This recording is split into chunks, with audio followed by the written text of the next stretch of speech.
وعن أبي هريرة رضي الله عنه يقول قال رسول الله صلى الله عليه وسلم قال الله تعالى كل عمل ابن آدم له إلا الصيام فإنه لي وأنا أجزي به والصيام جنة।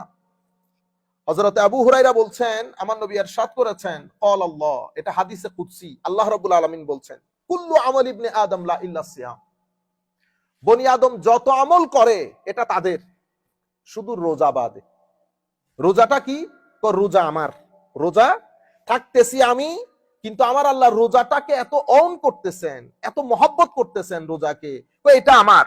ফাইন্নাহু লি ওয়া আনা উজজি বিহ, আমি এই রোজার বদলা আমার ইচ্ছে মতো, আমার সন্তুষ্টি মতো যাকে যেভাবে দেওয়ার আমি সেভাবে দেব।